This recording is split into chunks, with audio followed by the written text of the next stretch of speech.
So, Brent, thank you for coming by, taking an amazing tour here at Sonalysts. That was super cool for you to make the trip to West Hartford, or from West Hartford rather. Because when I had you on the radio, it was like you just blew my mind. And literally, when he left, I looked at Pat. Do you know Pat Kenny, right, bro? Yeah. So I looked at Pat and I was like, dude, I just feel like I got steamrolled with all this education that like was way over my head, right? So I'm like, I've got to find a way to get him back into my zone so I can, because the radio, it's like the commercials are breaking us up and there's all these distractions. So just really appreciate you coming by and spending some time so we can dig deep on all the stuff you were talking about on the radio, because it was what you do at Fathom and everything you guys are doing is really, really interesting to me. And I figured what better way to do it than taste a little whiskeys. Yeah, absolutely. Do you ever are there any comparabilities between like good tasting whiskey and kind of what you do, like the story of a whiskey and maybe the story of your work? Wow, that's a great question. I guess one of the things you could think about is the authenticity of what kind of like love and care went into this. Yeah. What was in the minds of the people responsible for creating something like this? Because this is an absolute labor of a passion that goes beyond rational thinking. Mm-hmm. You don't just go and make this as you could make it just purely a commercial idea, but that's usually not how these things play out. They certainly don't ascend in value because anything more than there's something really special going on here. So you have to kind of think about, what would drive someone to do this, to make something of this kind of quality. And it kind of speaks to sort of the core things that we always look at is if you're gonna spend time on anything, why not make it something that really matters to you? Okay. And if we can find a way that we can connect these ideas that often I feel like we don't have permission to talk about, things we really care about, our passions, our deepest interests, the things that matter to us in the world, if we can connect those to our work, it's amazing how it shifts how much energy we're willing to put into something, how much care we're willing to put into something. And if we could have an organization that starts to be built around ideas like that, it starts to change the game completely, which is kind of interesting that you asked that question because it sort of looks at the history of what we've been up to. Yeah, so the parallels between creating great whiskey and work. The far majority of your work is going to be strategy first and spending the majority of the time on the plan and how you're going to prepare to start implementing that plan and executing on it. And that's really what you're going to do with these organizations that you work with. Well, I have an opinion about plans. That's what I mean when you like really dig deep. It's not a plan. It's like something so much crazier than just a plan. It's more thoughtful. It's what it comes down to is coming to understand a way of being, and what I mean by that is a connection between what am I up to right now. What is this contributing to that's bigger than me? What is it beyond my self-interest that I'm up to? And when we can acknowledge that, and we can see that, hey, I'm willing to take responsibility for being up to something bigger than my own self-interest, right? Like I think about the game you're playing. You are totally up to something big, and it goes way beyond what you're doing right now for a profession, and it's really interesting. And hence, I think why we're in the room today. Thank you. If we can figure that out. All of a sudden we can start to see the things that are happening around us that might be mundane as places to practice, places to play with the ideas that we believe in, places to have the conversations we've always wanted to have, instead of it just being this mundane thing. It's a place of practice, right? So I can't remember who said the quote, but never squander a good crisis. Right? Everything is an opportunity to advance what you're up to. I have just a short story. I have a lot of people that come to me and they're like, I'm in this job, but I have these ambitions, and it feels like, I'm never going to be able to do what I want to do in the constraints of this job that I have. Right? Yeah, I'm stuck in this thing. Yeah. And the only choice I see is to go quit and do something else. And I look at it and say, before you go do that, start to examine the constraints that you're in, and instead of looking at them as limiting factors, look at them as sort of borders that canvas to get creative around. Right? Sometimes the most genius things come as a consequence of having very little to work with. Like ethnic dishes are typically ones that were invented when people were starving and they're trying to figure out what to do to eat, and those become these things that become these remarkable meals that we tie to certain countries. So before you go jump off and jump out of the system, look at the thing in a different way and say, what's here right now that I could use as a way to practice something new? Because guess what? You know what? You're going to go from one environment to another one. You're going to wind up with the same stuff. Yeah. There's going to be some other constraint that you're going to complain about, whatever. That's not going to change. So if you can then look at certain constraints as a place of mastery, where maybe I can learn how to overcome challenges that seem pretty fundamental, then maybe I can take that practice somewhere else and then scale what I'm doing in some bigger way. Well, you probably wake up every day and do what you want to do. Are there things in your business or in your life right now that you don't want to do, that you have to do? Like that individual's in a job that they don't like. They're waking up doing something they don't like to do. They don't enjoy it every single day. You seem like someone that sheds that away from you all the time. You're probably not doing it, but correct me if I'm wrong, you're probably not doing anything you don't love. Or I understand. There's probably things you have to force yourself into at times. Yeah. It's right? funny. I have to force myself into the gym every day at 5:15. It's not like I would much rather do something else, but I'm forcing myself into the gym. But at the end of the day, on the other side, I want that because I want to be healthy. I want to feel good. I want to have a clear mind when I start my day. So it is something I want to do, but it's something I'm forcing myself to do a little bit. Yep.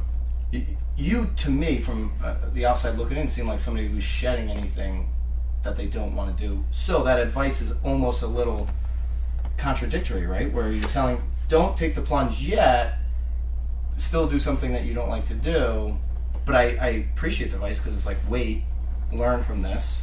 Where can you apply it in the next thing? Yeah. Well, it's like they say you suffer two pains in life, the pain of discipline or the pain of regret. You know, So it seems like you're suffering the pain of discipline when you go to the gym every day at 5:15. Because regret. So you don't have to worry about regretting it. Because regret hurts so much more. Oh, for sure, it does. Right. Well, where are you in that place of like just life in general? Are you doing anything you don't want to do? So interesting idea around decisiveness and focus and intention.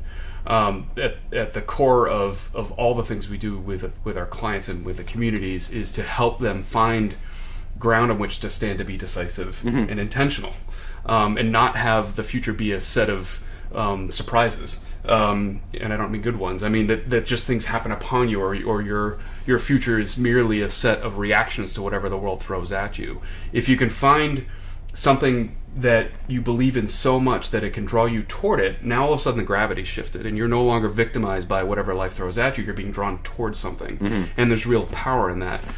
What you said, Byron, about taking care of yourself, that's in service to being your best so that you can do your best work, right? Best work. Same for me. Running is if I run in the morning, I am in such a better place for the rest of my day. So, in mile 3 when I'm, wanting to throw up, am I happy at that moment? No, but when I'm finished and I feel like $1 million and I can navigate my day, then it makes it worth it. So discipline is critical, getting really good at those things. But what I see oftentimes, especially with organizations, is that they don't have a sense of that thing that could be drawing them forward that goes beyond just what they know to do or what they know that they're making, or they think about their business as merely its functional production as opposed to some greater aspect or some ripple effect that maybe they could be taking responsibility for that's really near and dear to them, that would have them be much more intentional and focused. I'm going to come in, do this thing, leave. Come in, do this thing, leave. That's the rut they're getting.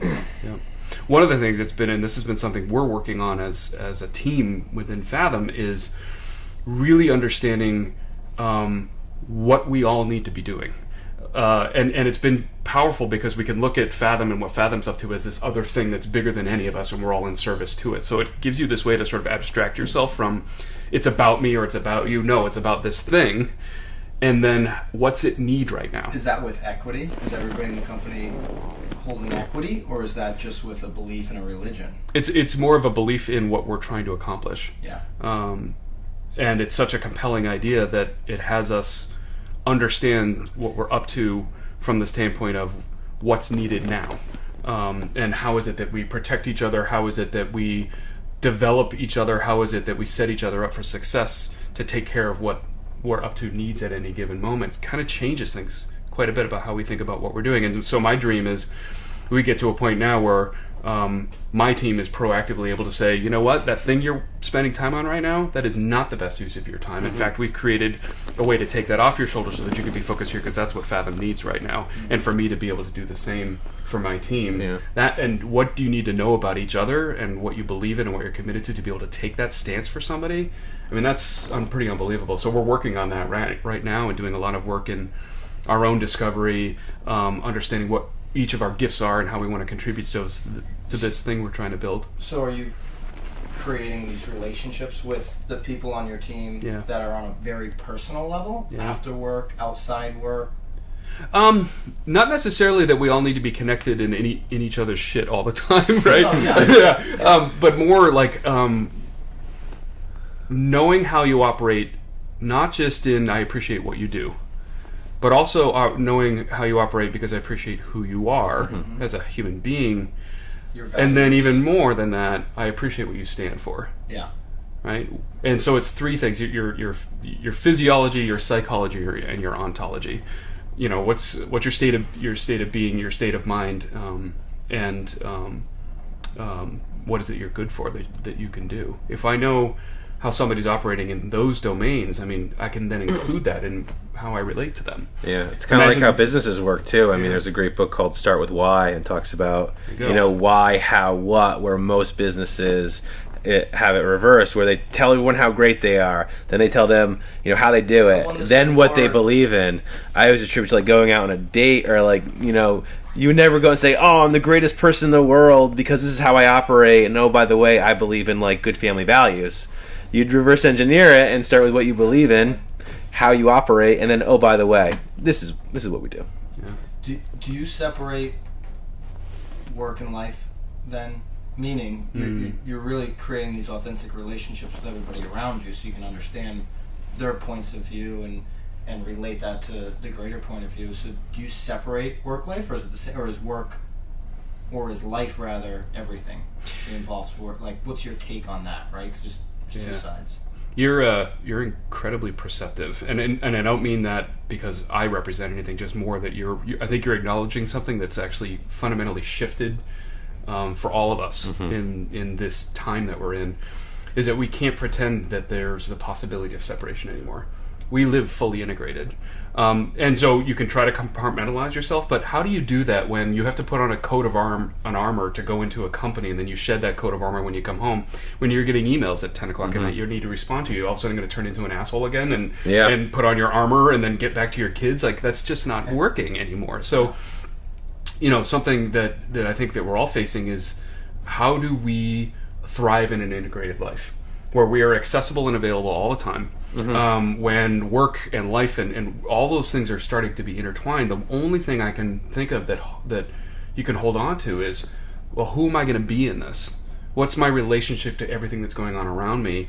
And how do I want to be in those relationships that's consistent no matter what? And I think that's why it speaks to this real desire for people to want to work for companies with a purpose, right? Why does Simon Sinek's idea about the why is it such a popular idea right now? Because if we're going to live an integrated life, and we're human beings are meaning-making machines. We want to have a purpose. That's what gives us energy. So I want it in everything that I'm doing. I want to know the company I work for is doing something that matters in the world. I want to know that I'm doing things for my family that matter to them. All those desires are starting to get mixed up together. So it's causing all these really interesting, I'd say, breakdowns of traditional ways of thinking. This work-life balance thing, I think it's for the birds now. I think it's an expired idea that's not useful in an integrated world. It speaks to, in fact, I think this is the fascinating thing, is it speaks to an opportunity for us as a species to start tapping into a higher level of consciousness and awareness of, what are we doing right now? Why does this matter? I was giving a lecture a couple of weeks ago, and I made the statement that the best and brightest we have are being paid to have us click on banner ads. Is that the best we can do? Right? I mean, think about what's going on in the world. Think about what our opportunities are, and this is what we're spending our time on. Yeah, I like that meaning behind everything we do. One of the reasons I want to drink whiskey. and not just But Oh no, my I think gosh, it's purpose. I think everybody in this JMO. world wants to have some sort of purpose, and sometimes if you work for an organization that doesn't give you the ability to work to your fullest potential, you just become stifled and ornery and angry, and everything suffers. So I love the idea and then of having a everybody has purpose. resentment, right? Because Exactly. they didn't get to do their thing and have meaning behind their thing, Yeah. right? And it's like, I'm sitting here talking to you, and I remember when I reached out to you. You probably don't remember it, but I reached out to Brent maybe 2 or 3 years ago, and I had a list of agencies and prospects that I was, sending LinkedIn notes to and calling, and you never hear back from anybody. Because you spam the shit out of them. Well, no, I sent nice, polite emails, but Brent responded within probably, 12 hours and was like, you know what, send an email to one of your coworkers, and I connected with him, and we had a nice conversation. So just Now I remember. yeah, Now, yeah. it's just those human interactions, like kind of having more than just your self-interest and I would caring about other say- people. And I think you were, I know for a fact you were super authentic. For me, right now in 2018 on LinkedIn, about, I don't know, 3% of the messages I'm getting on LinkedIn are like authentic, want to create a relationship. Yeah. I'm getting much more of that on Instagram DM. Mm-hmm.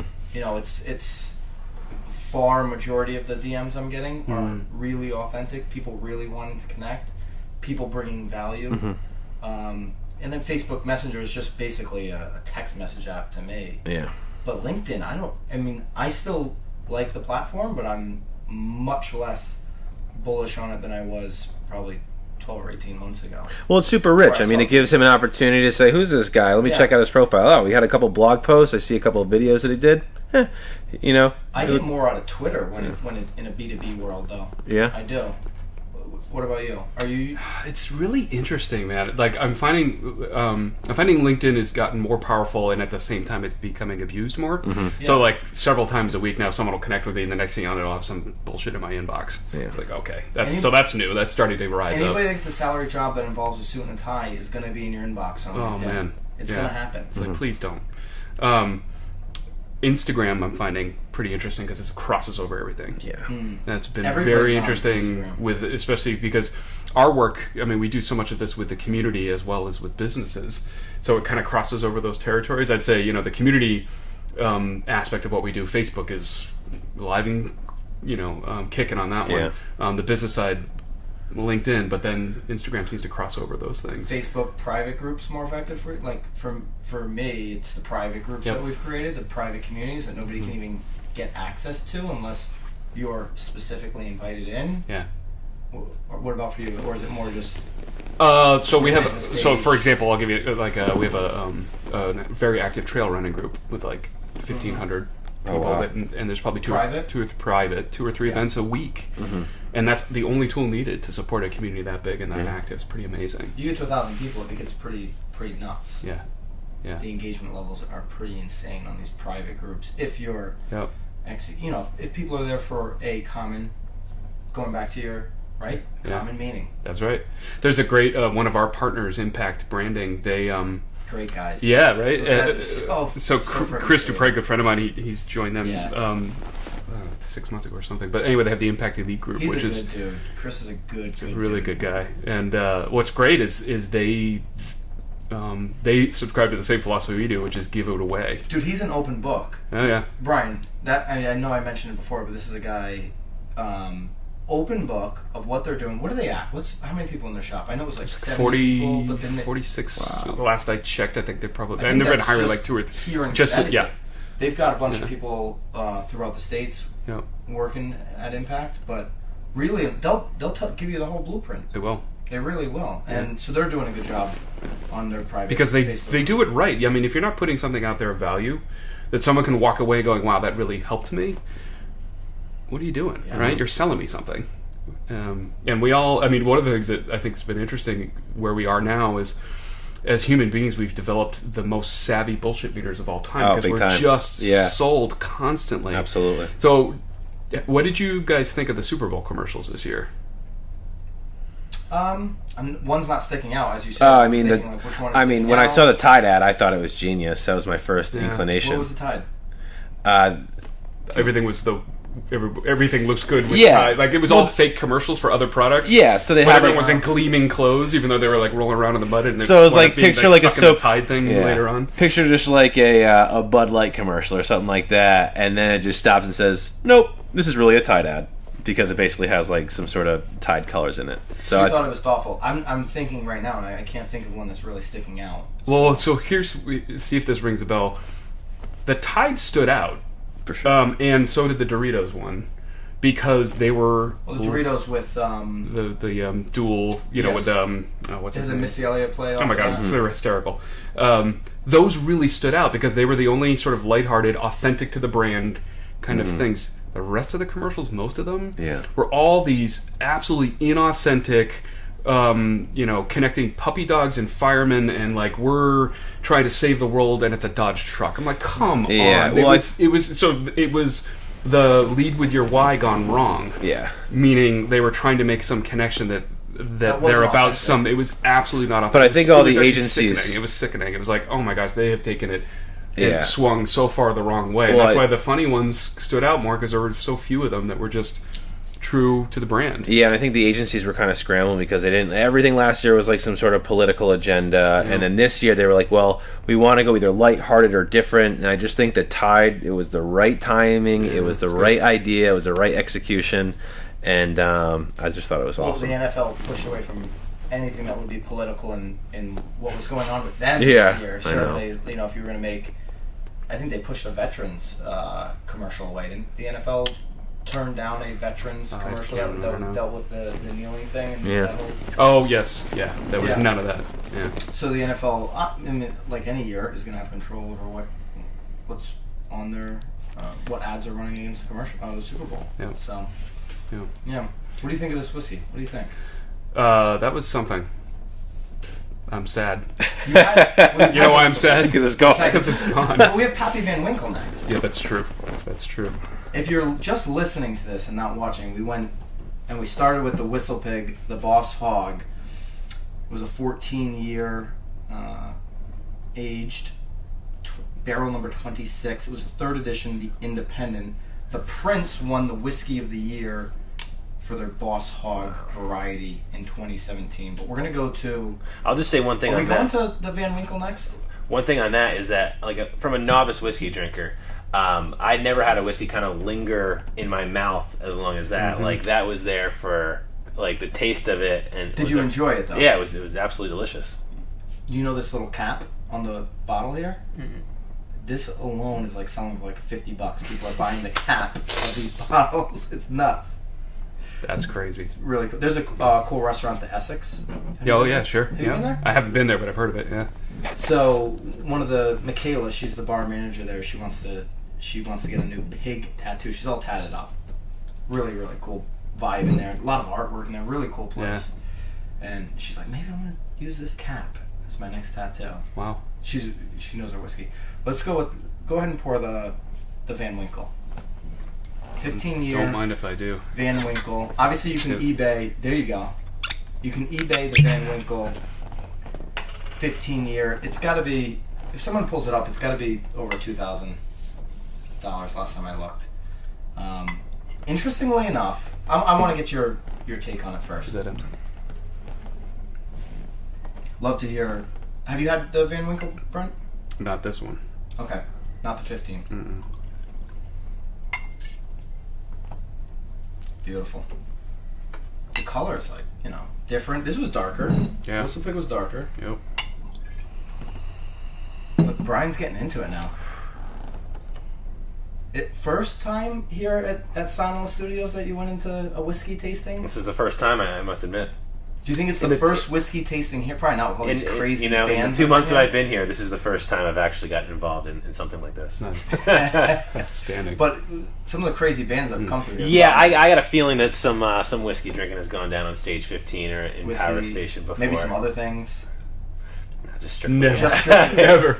strictly whiskey. Yeah. You had a band in here today, right? Yeah, we had a pretty big heavy metal band. We probably can't say who they are, though.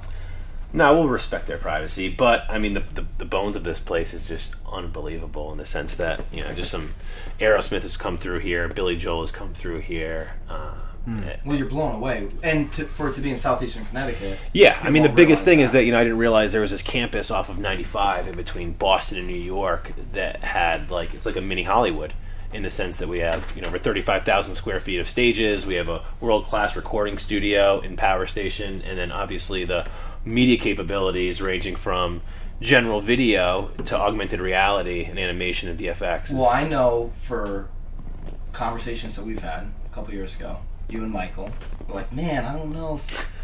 You remember these conversations? Of course, yeah. A couple years ago, I don't know if, this area is, the way we're thinking, the way we're producing work, if there's enough customers for this area. Yeah. And then all of a sudden, now you're a Sonalysts, and I think there's huge upside. It's exploding. Yeah, it's unbelievable. Staying here locally. You don't have to be LA. You don't have to be New York. You can do it here. Yeah. And with everybody bailing, Yep. it gives us all the leverage, all the advantage.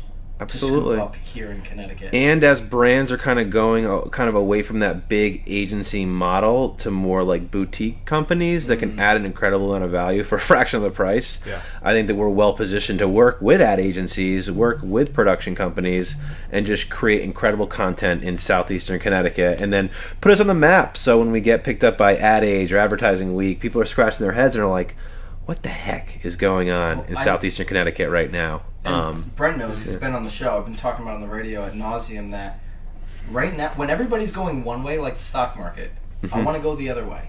And so with everybody doom and gloom on Connecticut, I just see nothing but opportunity. Oh, absolutely. For everybody that's willing to put in the work and do great work. Yeah. Right? It comes down to that, and have true meaning behind what you do. Yep. But the opportunity is there because Connecticut's not going away. Like Boston and New York we're always going to be in between those two cities as far as I'm. Maybe Brent, because he is the smartest man in the room. Yeah.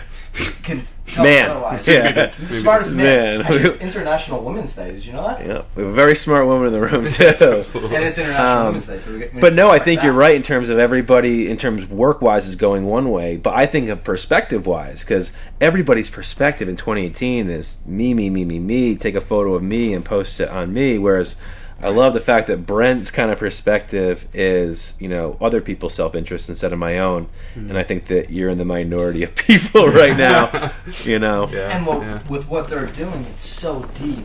Like, it's really deep. Like, you really have to take a step back. And it's you can't talk to Brent and in 10 minutes be like, okay, I really got a good feel for what it's deep stuff. Like, you really got to dig. That's how I had my self-interest in heart as I was walking around here giving the tour about this place. I knew asking him about Fathom and stuff, it was more than just a casual, what do you do? It's really, really interesting. Yeah. What do you think of the Van Winkle?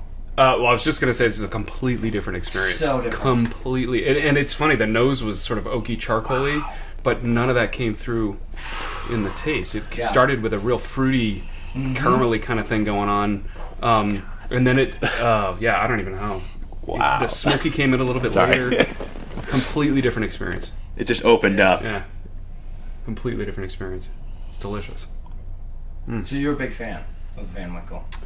Yeah, I mean, this is some tough life choices between these two, I'd say. I'm really into what they're doing. I mean, this is what I'm more used to. This is unique. This is unique. The Van Winkle's unique. The buzz on Van Winkle, like, literally that Monday of Thanksgiving week is when everybody gets, and every, Connecticut package stores, they're getting 2 bottles. Mohegan Sun, I think, got like 5 bottles or something ridiculous. Like, they don't even get that many bottles of this Van Winkle. Yeah, wow. It's really hard to get. But when you compare, these guys here are just doing some amazing work. When you compare it and then you factor in what you would have to pay on eBay. I'd pay just to smell this. It's that. So you're a much bigger fan of the Van Winkle than... Absolutely. Yeah. It's, got more of a bite to it when you first sip it. Yeah. But the experience is not like the back end to me. Yeah. That was much stronger on the back end. Yeah. Yep. Wow. Which I enjoyed. Almost like a sherry nose when you let it sit for a little bit. I was at the was it Wayfair Distillery up in Bloomfield? And it was interesting because they were having us sort of smell things in different stages of the process. is pretty interesting. But I didn't realize that at its core, spirits are all coming from the same thing. What do you mean? Some sort of product that you can extract the sugars out of, whether it be corn or wheat or whatever it might be. It all sort of starts with the same thing, and it's all a matter of extracting the sugars, fermenting the sugars, and getting to that point of alcohol density. And then from there, you have choices to make. Am I going to go gin? Am I going to make vodka? Am I going to make whiskey, scotch, whatever it is? Then all of a sudden, you start entering different processes. But at its core, it's all about extracting sugars and fermenting those sugars. Which is really pretty fascinating sort of reminder that, at its essence, you kind of have your options. You pick whatever it is they chose to select a locally farmed wheat as their source to pull the sugars from. That's cool. I mean, there's been a huge microbrew revolution going on in the past 10 years, 15 years. I'm sure there's people in the game as far as Sam Adams who say it's been going on longer than that. Is there any sort of revolution that's going on in whiskey or any other kind of spirit? The whiskeys and the bourbons right now, like in its current state, is definitely happening. Gin is like starting to pop a little bit. Like that's like the some of these smaller, I don't know what you would call them, distilleries, I guess, of gin are starting to pop up. Kind of like what you saw with the Whistle Pig is in Vermont, I believe. So they just kind of popped on the scene a few years ago. Yeah. I think it's the next wave. The next wave of the advancing the variety and our ability to taste is going to be distilled.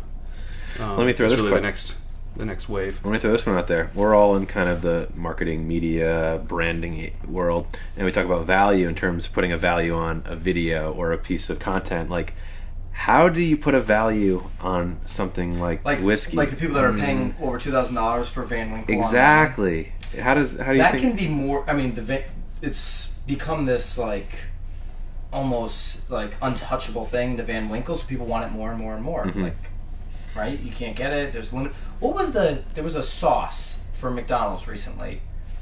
Just you weren't telling me about that? Was somebody there? No. You talking about the Szechuan sauce? What is it called? Szechuan sauce? Szechuan sauce? Some crazy, I don't know how to even say it. Yeah. It was some crazy sauce. Was that McDonald's or a different fast food chain? It was McDonald's. So, essentially people were waiting. This was like 2 weeks ago. I know who told me. Jerry from Mazu in Norwich. Great sushi spot in Norwich. Next podcast. Sushi. Absolutely. Sushi. Yeah. Sushi podcast. Absolutely. That's right. He says, "You ready for the sauce tomorrow?" I was in his restaurant the day before. I'm like, "What are you talking about?" He showed me there's already people waiting like outside of these McDonald's because each McDonald's got like 2,000 packages, like the barbecue sauce or whatever you get on a chicken nugget back in the day. It was this sauce. It's been 8 years since I've been in a McDonald's. Good. Yeah. Yeah, stay up, right? Well, I don't know. Is McDonald's a client, Brian? Not yet. Okay. All Not right. yet. But they, I think, maybe. But this sauce, it was they're coming out with vegan food. For whatever reason, they don't just give you this sauce every day. It's once every 6 months. Well, it's like the McRib. Or You gotta wait around for that bad boy. You gotta get that all year round. The lobster roll. But the last time you were at McDonald's was a McRib 8 years ago? Did anybody see the lobster roll eating? Casey Neistat did the lobster roll. He went to McDonald's. He went to the Captain Scott's. Captain Scott's. Yeah. He went to all these different places. Like he drove from New York all the way down and ranked them against the McDonald's lobster roll. How'd it do?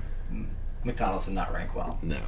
It did not do a good job. Especially in this area. No. So what do you think? A bunch of guys sit in a room or tasting this whiskey and you're like, $2,000 for this bottle. Like, what's the... No, Van Winkle is just so limited, and then this buzz started. People wanted it, and then there's just a limited number that goes around the week of Thanksgiving, and then it starts getting bid up on eBay. The prices of this stuff is really like the package store is buying this for like maybe $100 or something. Oh wow, $150. Got it. Then they're flipping it for $300, and then it becomes higher in demand, and there's not as many out there. Okay, I understand. Because each package store is getting 2 in Connecticut, right? So probably down in Kentucky, you're getting a lot. But then it flips the script from Pappy Van Winkle making money to a collector who's able to profit from it. And that happens a lot. Like the secondary market for a lot of products is where the real money's made. It's not the original source. Yeah. And like myself being a complete novice, I'm just going out on a limb and I'm saying that the Boss Hog in 5 years could be trading at a ridiculous multiple like the Van Winkle. But that's just because I personally like it, and I know how people feel about it when they do have the Boss Yep. Hog. They really, really like it. Well, I'll tell you, it's things like what we're doing right now is what has that happen. Yeah. Cool. Because people are going to hear this and be like, what's this all about? Why do they keep talking about that? I must try it. Like, how do I get some? Well, That's I was up at the Hermitage Club in Vermont, and after dinner I said, "Hey, do you guys have any interesting whiskeys?" Like, well, I don't know. I said, "Do you have any?" We were already talking about Van Winkle. He's like, "Well, if you like Van Winkle, I've got something." And that's the first time I tried the Boss Hog. They're selling it for like $60 to $75 a shot. The Boss Hog in most of the restaurants. That's crazy. But, well, you could drink JMO. Yeah. But it's not. But to me, I like to drink really good whiskey. Going back to your whole thesis of like having this deep meaning, like I just would much rather sit there and taste something so good than just drink to drink. Yeah. Like I don't want to. Back in my really partying days, I could drink JMO just to drink, Absolutely. right? But I actually retired from doing any shots. I won't even do shots. Good for you. A couple of years ago, like, you won't go to McDonald's, I will not do shots. If you go out to the bar with me and ask me to do a shot, I'm like, no. They don't have like good whiskey or something like that. Yeah. I'm just gonna get a glass of wine. Yeah. Right.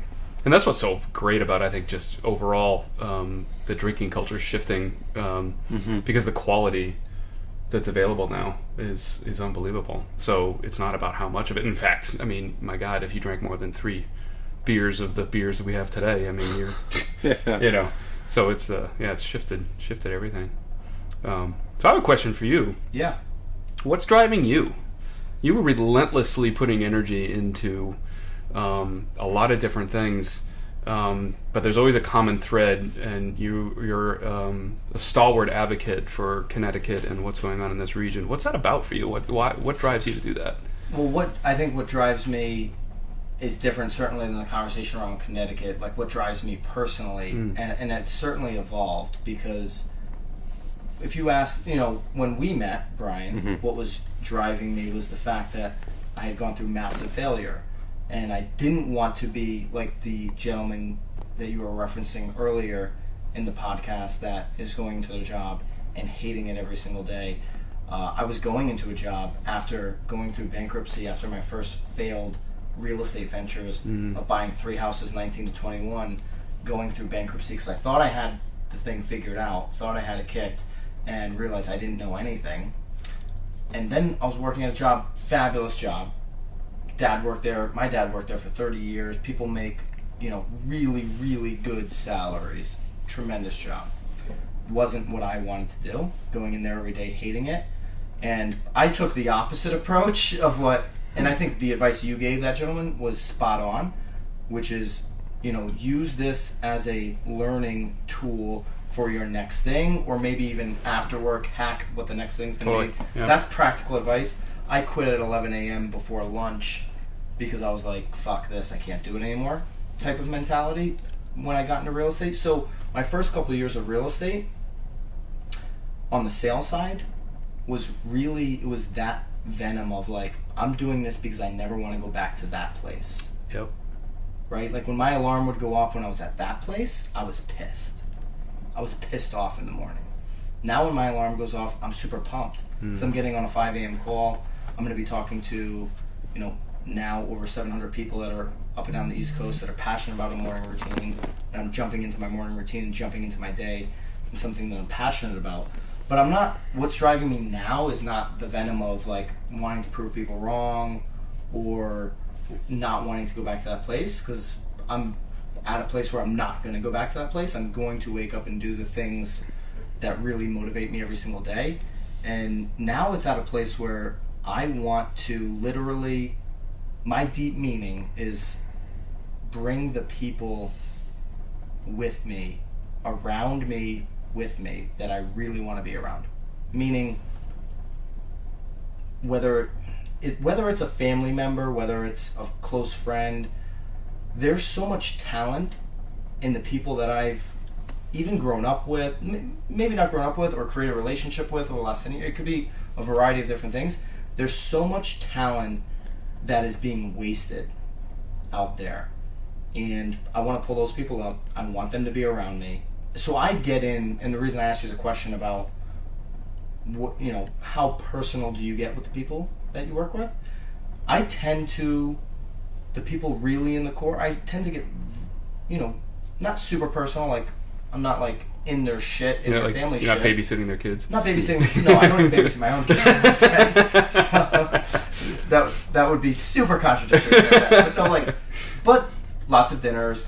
Lots of outside of work, getting to know that person and their goals and their ambitions really, really sink in with me, and they become mine, right? And so, I'll use my sister as the example. She's a school teacher.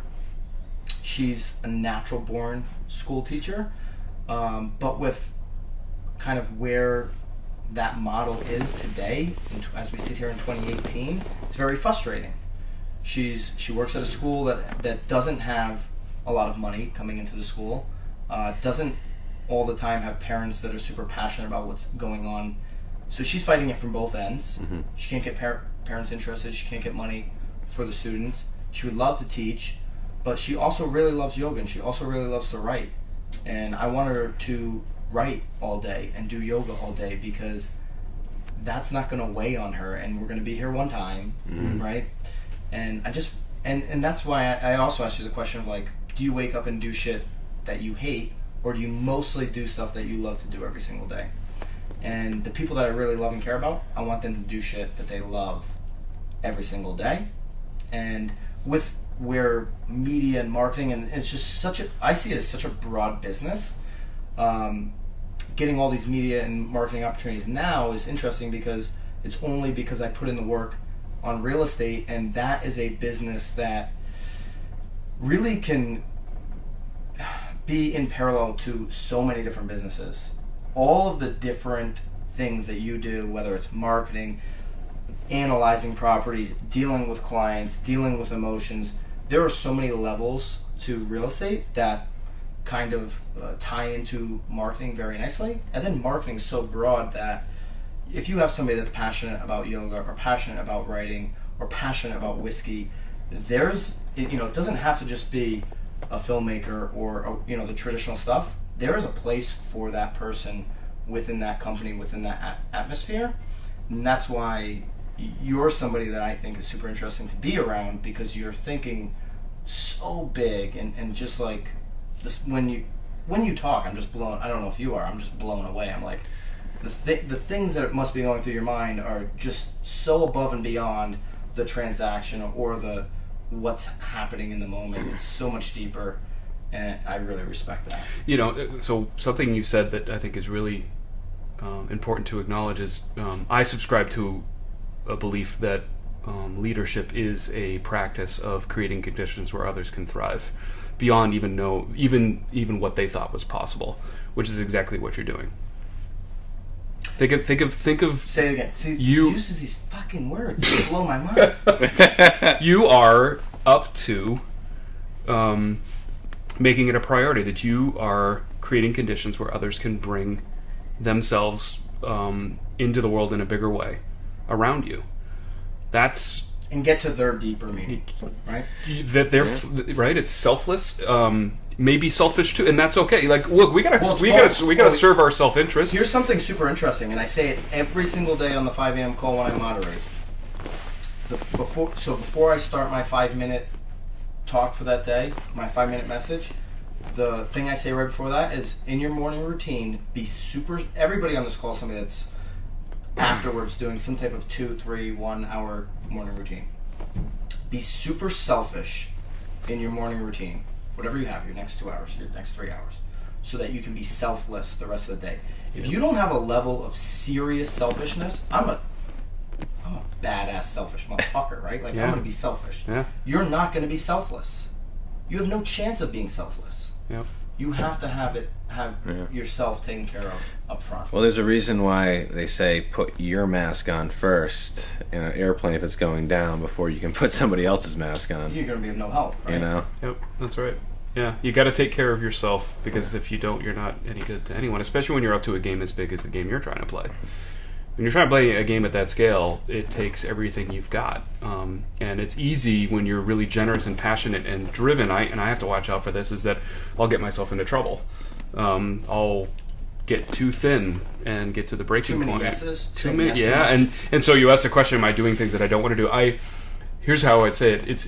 It's an ongoing practice to remind myself of what am I up to, what am I out for, and what is being presented to me. Is it an opportunity to have what I'm up to progress and do something good? Is it a distraction?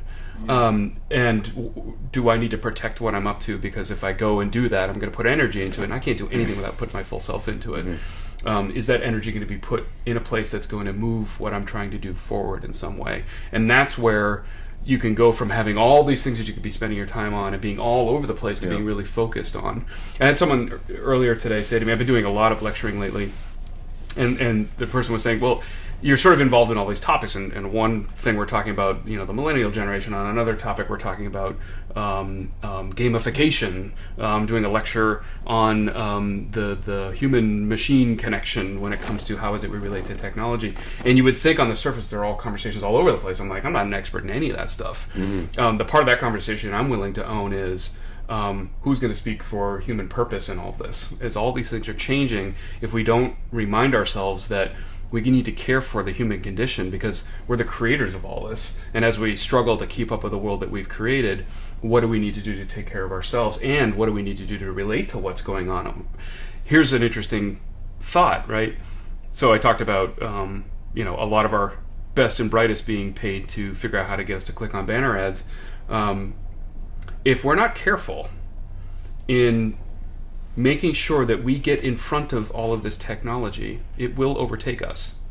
And when I say overtake us, those with the resources in which to wield technology will be able to really subjugate the rest of the population because it will get so good at influencing us. We are so good at the science of persuasion, so good at the science of getting people to buy stuff or to do things or to manipulate our thinking, that if we're not careful, and I'd put it this way, two things are going to happen. One, we're either going to create conditions in which we are going to seek a reason to have this technology in play that's bigger than us, or we will be subjugated by it. I'm not personally as worried about, here's the thing, like persuading people to do certain things. The classic example, you can look at the most recent presidential election. Those people had to click on that shit. They wanted to see that Donald Trump ad. They clicked on it, whether it was from some Russian enterprise or wherever, they clicked on it for I'm more worried about the technology getting to a point where somebody can go in there and just fuck some real shit up. Like, some real shit. Yeah. Not like who's president. That's not that big of a deal in the grand scheme of things because their power is limited. But, like, some bad stuff. Yeah. That's what I'm worried about. Absolutely. Because that's where it can get to. Yeah. And that's where it's going to go. We're building so much technology on everything that we do that you take the power grid out, you take something ridiculous out like that, that's what scares the hell out of me. Absolutely. I do agree. I mean, and I just think that comes down to we ultimately have a major mental health issue. Mm-hmm. Right? Like, I can see an ad for what it is, but I'm also a little bit deeper entrenched in an ad or a persuasive ad. But we do have a serious mental health issue where somebody, I guess, could be really influenced that's just head in their phone the entire day. 1 out of 5 adults will suffer from the consequences of a mental challenge of some kind. And that seems low. Yeah. Meaning it's probably really higher. It depends on how we diagnose it. Yeah. Right? I like to subscribe to the fact we're all on the spectrum, to what degree. 100%. Right? And it's all about, who's the third party that's evaluating, diagnosed or not diagnosed. But, that's another really important thing, that if we don't see that as mainstream, it's all chemical, whether we break our arm or we're struggling with how our brain is interpreting information. It's all the same. We need to have it all on the table. And I think that's some of the progress we're seeing, is that those stigmas are going away. We're starting to get access to it. But, I'll tell you, it's one of the things that really has me get up every morning and run and do all these things, is that if we don't figure out how to get deeper access to ourselves and each other, we're fucked. The problems we are facing, we can't even begin to comprehend the nature of the challenges that are coming because we're able to create them so much faster than we've ever created them before. You have to remember, we live in an age right now where it's no longer an abstract idea that everything we do has global consequences. We can see it at the speed of light now. It happens instantly. Yeah. And so we have to know this.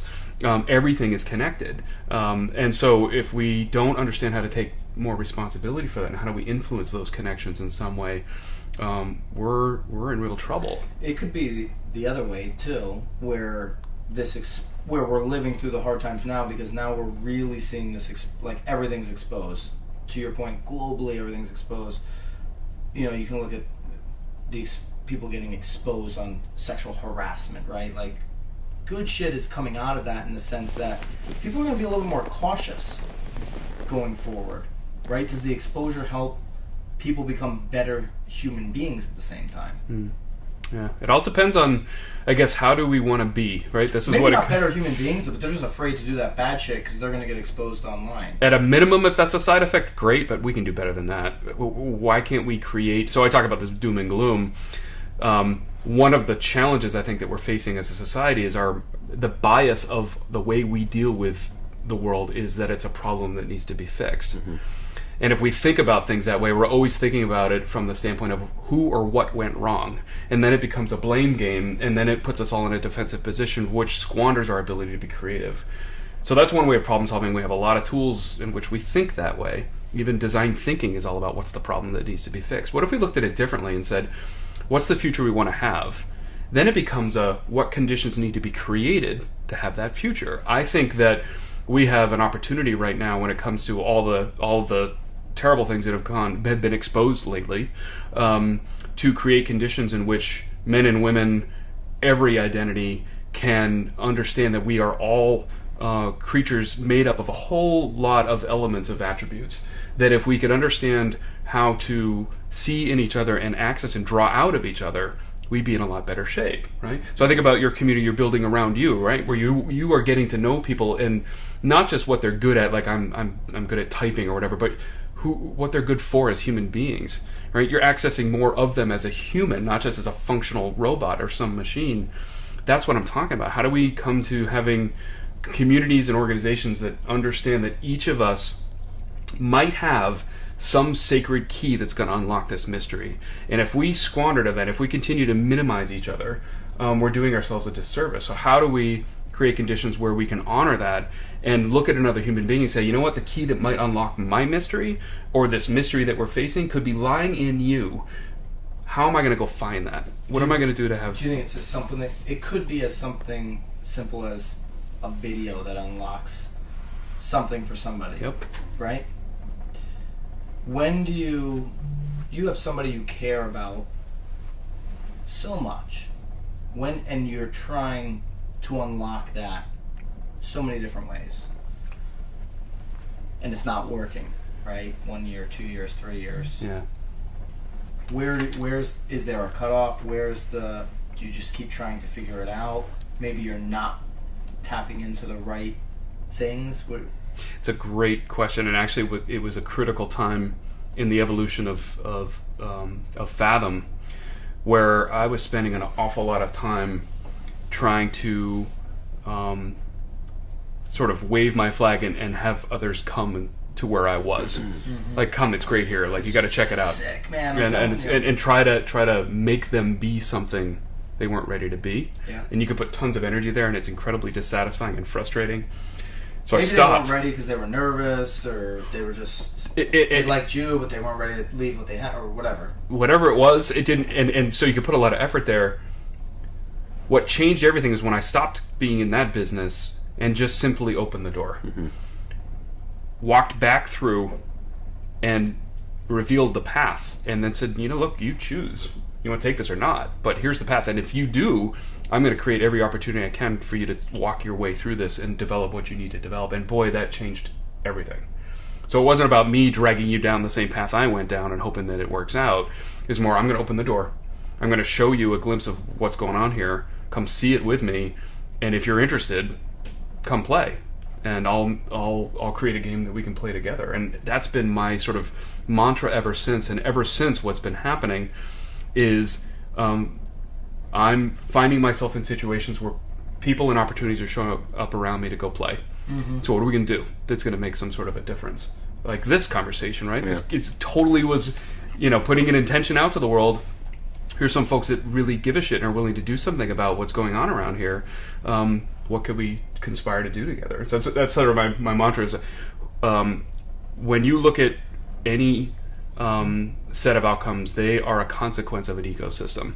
And if you want to change those outcomes, you got to change the ecosystem. Mm-hmm. So look at the ecosystem, find your allies, and conspire with them. And that's what I've been doing ever since. And it's taken me places I just couldn't imagine, including sitting in this room with you both today. That's really cool.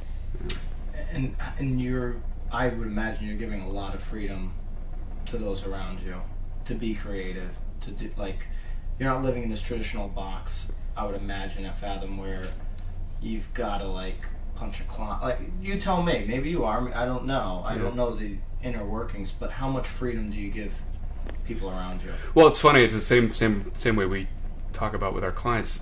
Does it really matter how we got there, as long as we honored our values, as long as the outcomes were delivered, right? So if we honored our values and the outcomes happened, does it really matter what happened in the middle? And so that idea has us look at everything we do as a unique expression of the practitioner. So whoever's in the room, it's the way that conversation is going to unfold is going to be unique to that human being and the way they think and the way they see things.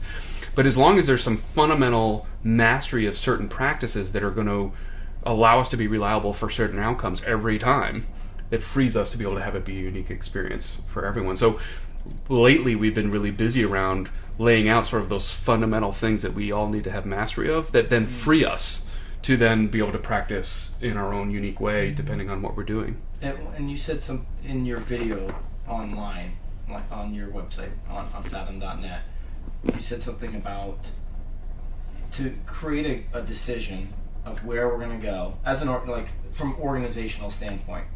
The more input, the more opinions, right? You're going to get to that answer a little bit easier, a little bit quicker. You're going to have more information, more data. It's almost the Ray Dalio mindset, right? Yeah. Did you read his last book? No, I haven't read the last one.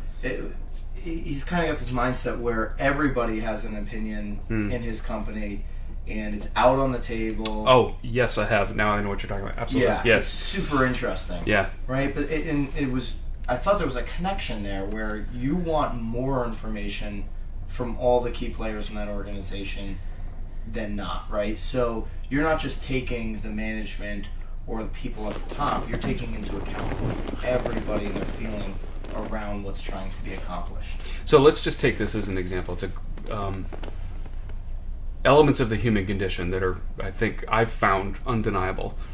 We want to work on stuff, we want to matter. We want to work on stuff that's meaningful, and we want to see a connection between what we're doing and the difference it makes in the world. If we're a member of an organization, if we can understand that the meaning of that organization is even beyond what I could comprehend for myself, what am I going to be willing to give? And so with that mindset, we find that the best futures are ones that were a construct of the entire community involved. So if it were an organization involving everyone in their ability to contribute their deepest ideas, all that does is make the purpose of that organization bigger and beyond what any one person could ever say. One of the things that's really tricky about what we do is, or taking on these conversations, and you'll know this because you take them on all the time, is the minute you think you know what it is, you kill possibility. The minute you have an idea of what it should be, when you know, it collapses what's possible. Mm-hmm. The minute you stay open to not knowing what it is and just keep letting the input happen to make it bigger and bigger and catch yourself by surprise, the more you will create a possibility that's beyond what you ever imagined, and yet still more powerful than you could have imagined. That includes everybody. And it goes to sort of traditional ways we think about organizations where, we have a small leadership team making all the decisions, then shoving them down into the organization, and everyone's like, well, what is all this? Why are we doing this? What's this all about? Instead, what if we included everybody? And everybody was an architect of what the future of that organization would be like. Now you have a population of owners. that see that they're just as responsible as everyone else to create that future. What would I be willing to give if I felt ownership of something versus just being told what to do? And that's the difference. So it's a tricky thing, and it's kind of, But an organization probably says, Brent, I want like the answer in 2 weeks. Like they want time, but you can't do what you're talking about necessarily on a deadline. So interesting, and it goes back to your earliest thought about the strategy and the plan, and it takes time, those kinds of things. What we do is we create sort of early stage candidates of some of these ideas that we're talking about, and then it becomes From your perceived with the notions? client. With Their. So we facilitate a conversation that lets them come up with some early stage ideas that help them understand their purpose, help them understand their future, help them understand certain aspects of their organization. And then it's a matter of, okay, let's put these into play. Let's see if they do what they were meant to do, which is to allow you to see your organization differently and create new possibility. Did it work? It did? Great. So they held up. Would we refine them anymore if we started including more and more of your population in allow them to shape these ideas? Would they take on a stronger and stronger presence? Great. And if they do, let's try it again. Let's use these ideas. What does it allow us to create? Did that creation make a difference? Excellent. These tools are still working. What we find over time is that those nascent ideas at the beginning put into play over and over again, they get refined, more powerful, more elevated. But the whole time, it's not about having them, it's about being driven by them.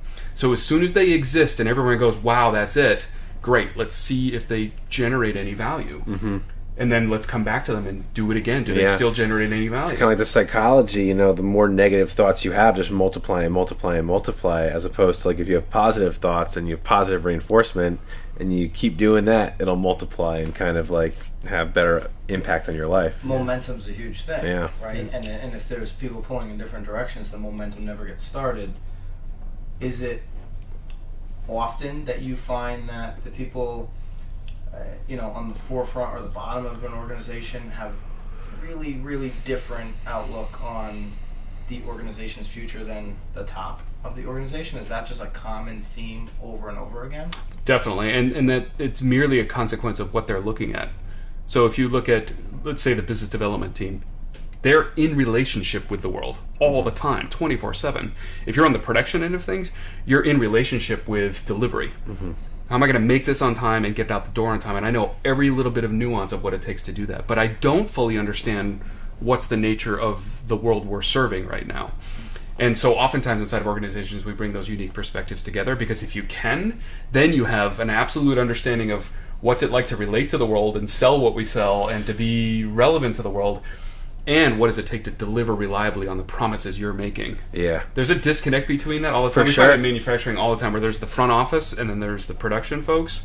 If we bring those folks together, that's where magic happens. Yeah, it's like a team, because it's like, we're not asking somebody who's in production to be a master salesperson, but just have some sort of clarity on what they do so you can do your job better. I always use a sports analogy, like, you don't want a quarterback kicking the field goals, but at least the quarterback can have an appreciation for what the field kicker does, so they can do their job. Well, I think about, the tour we had earlier, where you were really speaking to the features and benefits, but the capabilities and what's possible here.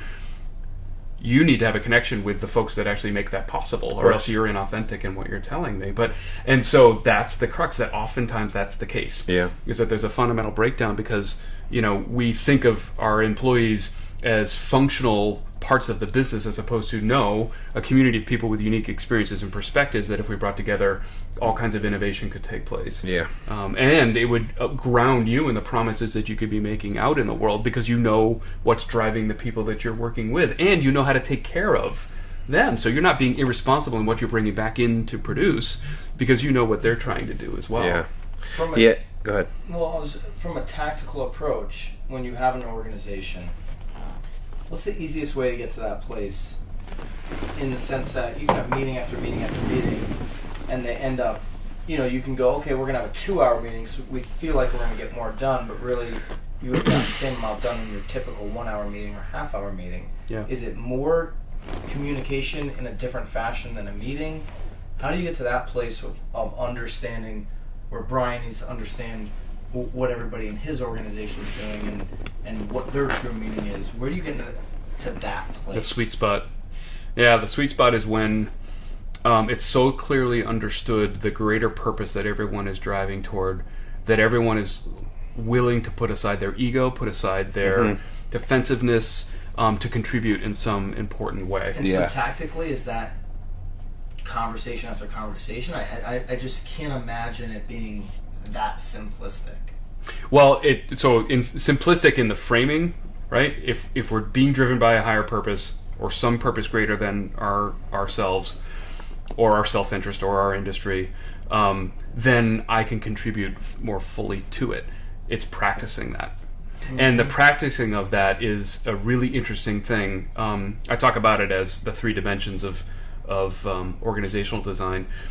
The dimension we typically think from is the day that we're in. How am I going to meet the demands today? I got 27 things to do today, and I'm busy. I got 15 proposals to get out. Now I got these meetings and calls and so on. That is so overwhelming for us that it's easy for us to put aside everything else, including future and purpose. But if we could include those two, and we could be taking action and thinking about what we're doing, not just in one dimension, but the dimension of what's so now and the things I got to meet today, but also the second dimension of future, then it gives me a chance to not only deal with what's going on here, but design the action I'm going to take to also satisfy creating some condition for the future. Mm-hmm. If I can do that, now I've got insane amount of influence about how things are not only going to be dealt with now, but how they're going to turn out in the future. When we only think in one dimension, we can have the satisfaction that whatever we did immediately dealt with the issue we were facing, but often there's a side effect, and that side effect catches us by surprise. Sometimes it's good, and sometimes it's bad, but it's still a surprise. Well, it shouldn't have to be that way. Mm-hmm. If we thought in the 2 dimensions, then we could understand how that thing might have a side effect further down the line. Now, here's the tricky part. Our day takes no energy to create the pressure that we need to satisfy. It's showing up in our email when the minute we wake up, it's in our calendar, it's in all those things. Future, on the other hand, will be crushed under the weight of the demands of our day if we let it. We have to keep energy to hold future open, or else it will be crushed. And the only thing that we have found that allows a group of people to hold open future is to have a purpose. Mm-hmm. And a purpose that's so undeniably compelling that I'm willing to fight to keep future open and under the crushing weight of how am I going to meet the demands of the day. Mm-hmm. And that's why the 3 dimensions. If those can exist and you can increase the population of human beings that not only contributed to those 3 dimensions but are thinking with them, it changes the organization completely. And what we find is they dramatically outperform their peer group, not just organizations but communities. They outperform, and they're more satisfied in what they're doing every time. But it is hard work, because think about it, when you think about what you have to do tomorrow, it easily gives you all the excuses you need to put aside all this other stuff. Yeah. All these other things that aren't tangible, that we can't see, but we have to believe in and stay focused on. So it's tough. Wow. I think that's a good spot right there to end this. It's just unbelievable the way your mind works, and I'm really thankful that you spent some time with us. I know we have one more whiskey to get into, which I'm hoping we can get into that with whiskey. Yeah, of course. So if you're listening to the podcast, you're going to have to jump onto YouTube, which we'll link up in this podcast world, wherever you are, on Apple or on SoundCloud, and you'll see that 3rd whiskey. But before we just sign off, Brent, I think I mentioned it earlier in the podcast. If somebody wants to connect with you, it's going to be fathom.net, right? That's going to be the spot. Or find me, just type me in LinkedIn. I'm going to link that up. If somebody wants to connect with Brian, you're going to be at Sonalystmedia.com. Sonalystmedia.com. I'll link both of those up. Mm-hmm. Really appreciate Brian hosting here at Sonalysts Studios. This place is amazing, by the way. I'm gonna when this thing comes out, I definitely want to send a link so people come take a tour. This is a pretty amazing place. Yeah, this is really really rad. So really appreciate that. Well, thank you guys for having us. Thank you us. I know. Thank you for coming down. Absolutely. So really good conversation. So that's it. That's the podcast. Thank you guys for tuning in.